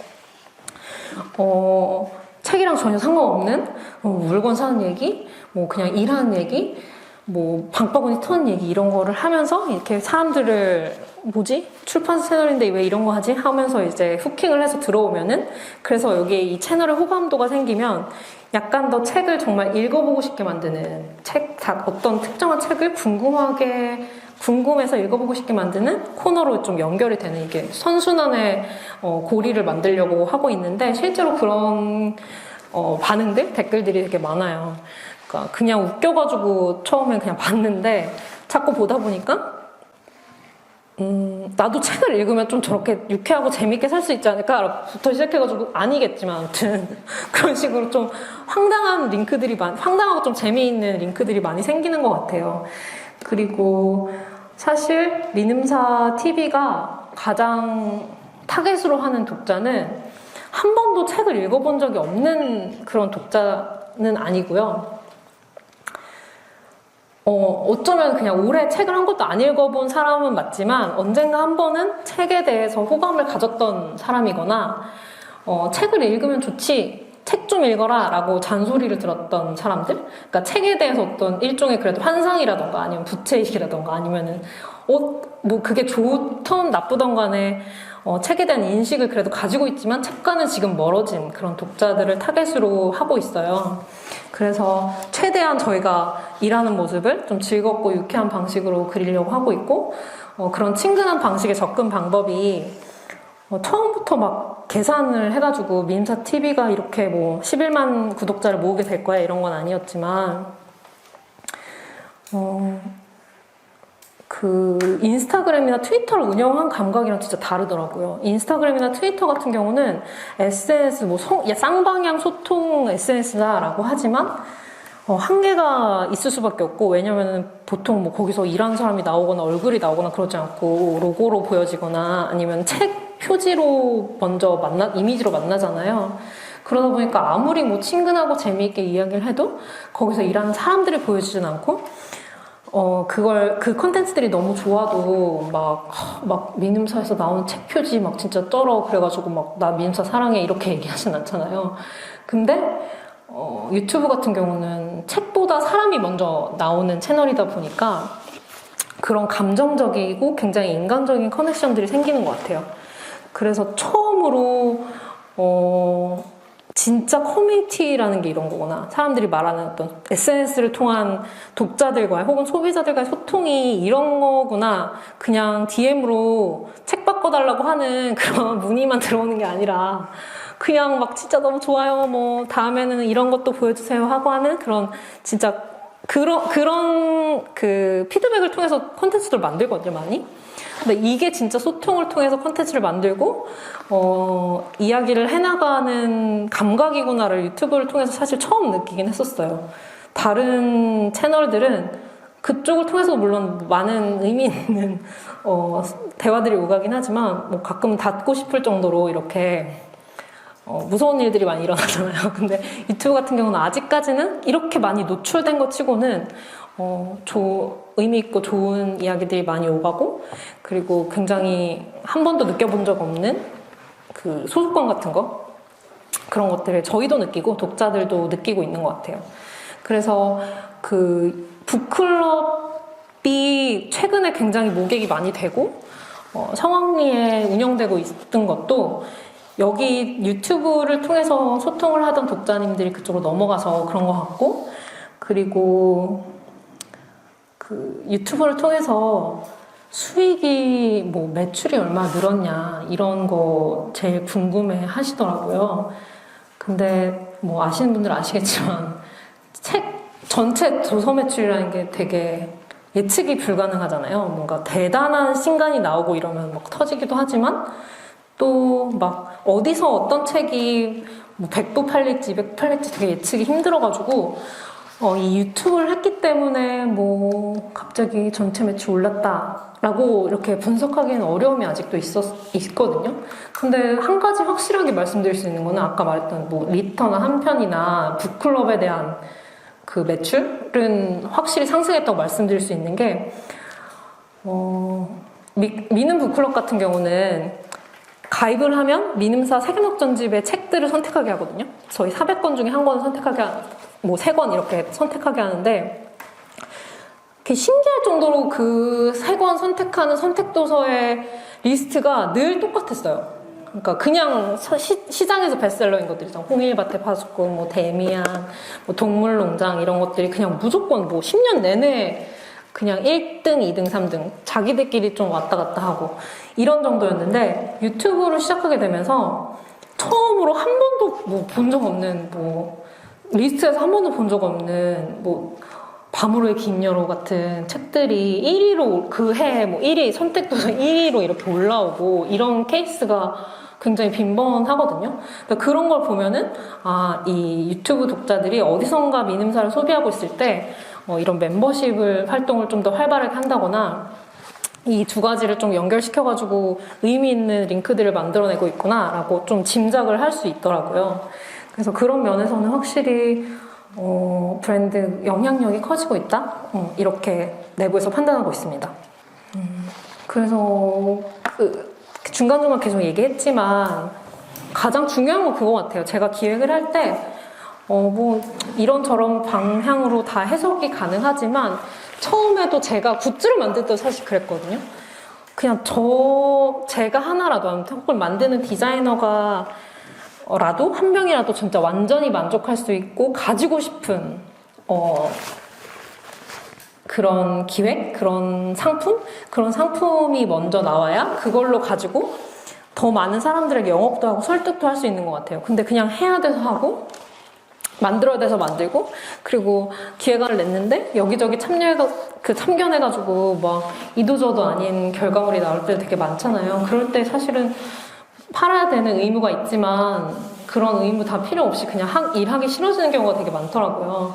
그래서 이런 것들 늘 그 독자인 나를 만족시킬 수 있는 생산자인 내가 훨씬 평소에 크잖아요. 그래서 일을 해야 돼서 한다 이렇게 할 때는 그냥 빨리빨리 쳐낼 수 있는 방식으로 생각하기 쉬운데 독자를 먼저 생각한다라는 말이 좀 더 엄밀하게 말하면 맞긴 하겠지만 사실은 첫 번째 독자인 저를 먼저 설득하는 일이 가장 중요한 것 같다는 생각을 했고 그리고 여기서 나온 제가 소개했던 많은 기획들이 물론 일회성으로 끝나는 기획들이 있긴 하지만 좁게는 유튜브 안에서 저희는 절대로 한 편을 위한 그 콘텐츠를 기획하지 않거든요. 무조건 시리즈와 최소한 3개월을 지속할 수 있는지를 저희 기획의 가장 큰 줄기로 보고 있는데 이런 것처럼 브랜딩, 계속해서 다음이 궁금해지게 하는 기획을 하는 게 중요한 것 같아요. 그래서 뭐 인생 인력 같은 경우도 사실 처음에 냈을 때 뭐 반응이 좋아서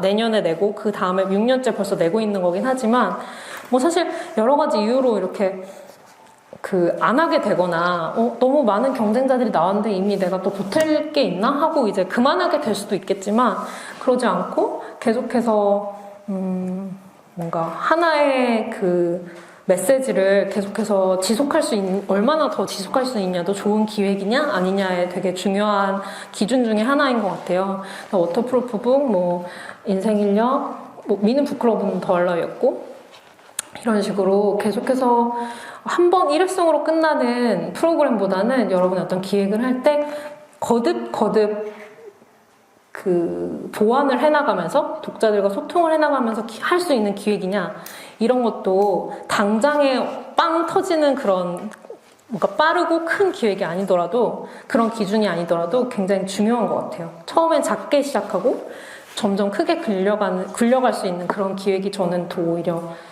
오래가고 의미 있는 기획이라고 생각을 하고 있습니다. 그래서 이게 미는 북클럽이 아니라 미는사 TV의 슬로건이기도 한데 짜고 보니까 너무 좋아서 그냥 제가 책 관련된 여러 가지 기획을 할 때 늘 생각하는 문장인 것 같아요. 책보다 재미있는 책 이야기를 해야겠다라는 생각을 하거든요. 근데 처음에 이거를 카피를 가져갔을 때 다들 특히나 좀 고인 직원들은 좀 거부감이 드는 거예요. 우린 어쨌든 책 팔아야 되는데 이거 지금 책보다 재밌어도 되나? 이런 생각을 했는데 근데 그거는 또 논리적으로 생각해보면 좀 말이 안 되잖아요. 책보다는 재미없지만 재미없는 얘기를 해서 책을 많이 판다? 이건 말이 안 되잖아요. 그래서 그냥 이렇게 조금 말장난이긴 하지만 기획을 할 때 늘 내가 팔아야 될 것보다 조금 더 재밌어 보이는 메시지를 만들어보자라는 생각으로 하고 있습니다.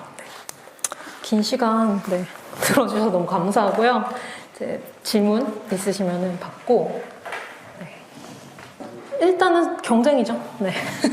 슬롯이 어쨌든 정해져 있으니까 아무래도 먼저 이렇게 적극적으로 의향이 있는 분들의 행사로 채워지긴 하더라고요. 그러다 보니까 당연히 좀 소외되는 책들이 있고 한데 또 그런 책들을 사실 마케터들이 커버를 하려고 노력하는 것 같아요.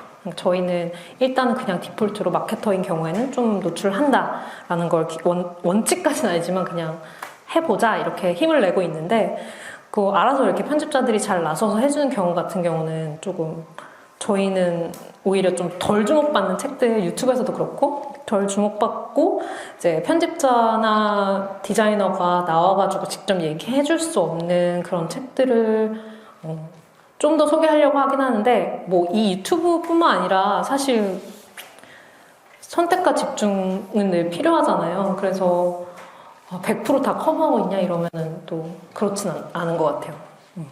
그 팔릴 책을 팔아야 되니까. 팀 구성은 사실은 그냥 페이퍼 컴퍼니 같은 거고요. 그 마켓, 저희는 5명 실무 마케터, 저까지 포함해서 마케터 5명이, 그냥 다 굉장히 유기적으로 일을 하고, 컨텐츠 팀에서는 최근에는 조금 더 신경을 쓰고 있고, 저희가 단독으로 하고 있는 유튜브 채널 정도고, 나머지 기획 같은 경우는 다 같이 좀 참여를 해서, 저희는 그 대신에 특정 책의 담당 마케터 이런 건 없어요. 그냥 채널별로 어느 정도 그 책임을 지고 운영하는 채널은 있긴 하지만, 기본적으로 도서 마케팅을 크게 진행한다라고 했을 때, 다 같이 아이디어 내고, 다 같이 각자 채널에 바이럴하고, 기획하는 방향으로 일을 하고 있어요. 그냥 좀 궁금하다 그런 거는 최근에는 이제 커뮤니티형 서비스를 출판사에서 많이 시도를 하더라고요.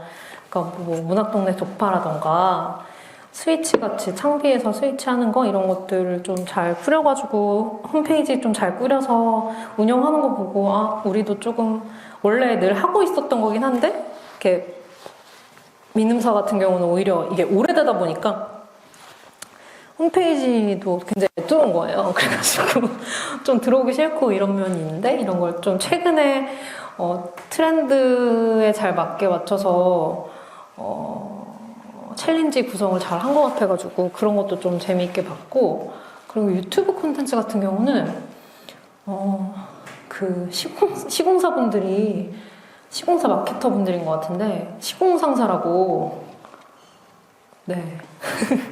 그 무한도전 같이 약간 하시더라고요. 근데 뭔가 그 짠하기도 하면서 왜냐면 아니까 그 어려움을 아니까 짠하기도 하면서 또 재밌는 포인트들이 있을 것 같은데 보니까 저희는 그래도 편집을 하는 PD들이 따로 있어서 일종의 전문가죠. 전문가들이 편집을 하고 출연자들은 출연하고 이런 식으로 좀 그래도 업무 분장이 되어 있는데 그런 데서 오는 지속 가능함이나 편안함이 있거든요. 근데 제가 알기로는 많은 출판사들이 그냥 마케터가 직접 편집을 하거나 뭐 그런 경우도 있는 걸로 아는데 그럴 때 그냥 조금 딱 보면 알겠더라고요. 직접 편집하는지 안 하는지. 그런 거 보면 보는 사람 입장에서 좀 불편하고 그래서 재미있지만 불편하고 그래서 좀 그런 방향으로 안 했으면 좋겠다. 하지만 시공상사라는 컨셉은 우리가 했으면 더 잘했을 텐데 아쉽다. 이런 생각을 했던 것 같아요. 너무 재밌게 아기자기하게 그분들도 제가 도서전 때 이렇게 인사하고 뵀는데 보니까 그냥 실제로 다들 친하신 것 같더라고요. 마케터 분들끼리. 그래서 그런 케미를 보는 재미가 딱 확실히 영상에서도 드러나가지고 네 재밌었던 것 같아요. 또 생각나면 또 얘기해 보도록 하겠습니다. 사실은 출판 외에서 많이 힌트를 얻는 편이에요. 저는. 뭔가 기획을 하거나 그럴 때 출판사에서 보면은 좋은 게 있어도 배가 아프고 그리고 서로 따라한다 이런 오해가 생기면 안 되니까 그렇기도 하고 그냥 조금 더 큰 시장에서 힌트를 얻으려고 노력을 하는 편인 것 같아요. 뭐 그래서 출판사에 뭐 레퍼런스도 안 좋다 이런 게 아니고 초반에 세팅을 할 때는 그런 논의들을 많이 했던 것 같은데 서로 잘 모르고 아무리 그들도 전문가라고 하지만 또 미임사라는 브랜드와 합을 맞추는 건 처음이니까 우리가 할 수 있는 거와 그리고 해줬으면 좋겠는 거에 어떤 중간 지점을 찾는 거를 했었는데 최근에는 그렇게 아주 기계적으로 뭐 템포를 맞춘다거나 그런 식의 커뮤니케이션은 많이 줄어든 것 같아요. 그것보다는 그냥 기획 자체 어떤 이야기를 할까 이거에 더 많은 시간을 쓰고 있고요. 네, 그렇습니다. 아니요. 저희는 구성한 그 기획 단계부터 회의를 그냥 같이 하고 그렇게 입말로 그냥 회의를 해서 콘텐츠와 방향이 정해지면 PD님들이 대략적인 실제로 촬영해서 쓸 수 있는 대략적인 구성안을 일단 만들어주세요. 그 구성안을 보고 저희가 뭐 이런 내용은 못하겠다 아니면 더 넣었으면 좋겠다 이렇게 조금 조율을 거친 다음에 실제로 촬영을 하는데 그 코너에 따라 좀 달라요. 그러니까 세계문학전지 월드컵 같은 경우는 정보량이 더 많아서 훨씬 더 대본을 이제 편집자나 출연하시는 분들이 직접 많이 쓰시고 PD님들은 좀 흐름 구성을 위주로 보시는데 갓생살기나 문박싱 같은 경우는 꼭 짚어야 되는 그냥 뭐 상품명을 정확히 뭐 그 구성안에 적어 놓는다던가 꼭 짚어야 되는 어떤 키워드 정도만 적고 나머지는 이제 출연자의 재량에 따라서 조금 달라지는 전체적인 구성만 그 흐름, 처음에 어떻게 시작해서 어떻게 끝날지에 대한 구성안 그렇게만 잡고 좀 열려있는 편이에요. 그러니까 기획마다 좀 달라요. 기준이 있다면 있고 없다면 없는데 저희는 사실 뭐 오이미랑도 작업한 역사를 보면 아주 단순한 사은품 하나에서부터 시작을 했거든요. 근데 그렇게 해보다 보니까 이 스튜디오가 일을 너무 잘하고 우리와 합이 잘 맞고 이런 게 있어가지고 점점 더 이제 큰 프로젝트를 맡다가 지금은 뭐 1년에 2번 이렇게 진짜 메인이 되는 프로젝트를 같이 하고 있는데 이런 식으로 일단은 좀 같이 일해보기 전까지는 외부에서 봤을 때 잘 모르는 것 같고요. 그래서 작은 거라도 좀 같이 해보고 잘 맞는 부분이 있으면 점점 더 접점을 늘려가는 방식으로 협업을 하는데 그 과정에서 민음사 같은 경우는 권한을 거의 신뢰가 있다면 권한을 거의 다 주는 편이에요. 그러니까 관여를 거의 하지 않아요. 가이드 처음에 우리는 이런 걸 하고 싶다라는 가이드 정도 주고 디테일을 막 계속 만진다던가 하지만 이런 건 넣어줘야 된다던가 이런 식의 어떤 수정을 거의 하지 않는 게 협업하는 분들이 이야기를 들어보면 가장 큰 특징인 것 같아요. 자율도를 되게 많이 주는 거죠. 그래서 그 유튜브 편집하는 편집자들도 어느 인터뷰에서 그런 얘기를 했거든요. 그러니까 뭐 민음사랑 오랫동안 일을 할 수 있었던 이유? 아니면은 재미있는 이유? 이 작업이 재미있는 이유는 실제로 그 PD들도 되게 막 유명한 혹은 큰 매체? 그 기성 매체에서 막 인턴도 하고 그런 경력들이 있는 친구들인데 또 어떻게 보면 되게 작고 열악한 저희와 오랫동안 일을 할 수 있었던 이유는 이만큼 어디서 작업을 하고 그래도 이만큼 자율도를 많이 주고 창작자에 대해서 존중을 해주는 문화를 가진 조직이 없다는 거였거든요. 그래서 그 얘기를 해줘서 제가 지향하는 바를 실제로 일하는 분들도 잘 느끼고 있구나 이런 거를 좀 느꼈고 오이미도 좀 비슷하게 얘기를 해줬던 것 같아요. 그러니까 저희보다 사실 돈을 훨씬 많이 주는 클라이언트는 너무 많아요. 오이미 너무 유명하고 막 대기업들이랑도 진짜 협업을 많이 하는데 저희랑 그 프로젝트를 진행하면 사실 대기업이랑 하는 것보다는 객단가가 떨어진다고 하잖아요. 전문 용어로. 그런데 그렇지만 뭐 의리 때문에 하는 것도 있겠지만 그것보다는 오이뮤라는 브랜드가 하고 싶고 보여주고 싶은 거를 잘하는 거를 이렇게 전개했을 때 그거에 대해서 거의 완전히 존중하는 편이어서 그런 부분들이 오히려 그 협업하는 사람들의 최선의 것을 끌어내는 가장 큰 노하우가 아닌가 생각을 하고 이거는 근데 사실 정답은 없는 것 같아요. 그 저라는 사람의 좀 특징 중에 하나인데 그렇게 막 디테일하게 그 디렉을 내려서 결과물을 뽑아내는 타입의 리더는 아니더라고요. 저는 그냥 동기부여 해주고 잘할 수 있는 거 더 잘할 수 있는 제작 환경 만들고 그 PD들이랑 일할 때 좀 비슷해요. 그러니까 어떤 기회를 가져왔을 때 이거는 민음사에서 할 수 없어 라는 이야기를 하기보다는 조금 의심이 들더라도 근데 그럼 그걸 되게 하려면 내부에서 어떻게 커뮤니케이션 해야 될까? 이런 거를 좀 더 먼저 고민하는 편인 것 같아요. 저는. 그랬을 때 어쨌든 결과가 더 좋았어서 제가 직접 다 나서서 컨트롤하는 것보다 훨씬 더 좋았어서 네 그렇게 하고 있습니다. 처음에 제가 채널 운영을 하게 되면서 막 많은 편집자들을 어쨌든 나와달라고 이렇게 하고 다녔잖아요. 지금도 마찬가지고 섭외를 하고 이제 내부에서 커뮤니케이션을 하는데 그렇게 이제 한 1년 반 정도 저는 간간히 처음부터 나오긴 했는데 메인으로는 나오지 않았지만 편집자들이나 디자이너들이 막 나오는 그런 영상들을 기획을 하고 섭외도 하고 운영을 했는데 어느 날 보니까 이제 다들 뭐 쉬고 싶어 하는 것 같고 다들 좀 힘들어 하는 것 같고 이런 거예요. 근데 이제 운영을 계속 해야 되니까 근데 그 시기가 있었던 것 같아요. 오랫동안 두 편집자가 메인으로 한 거의 진짜 1년 반, 2년 가까이를 풀로했기 때문에 그게 쉽지 않은 일이라는 거를 옆에서 지켜봐서 알고 있고 더 이상 잠깐 쉬고 싶다고 하는데 뭐 근데 그럼 누가 해? 막 이럴 수가 없잖아요. 그래서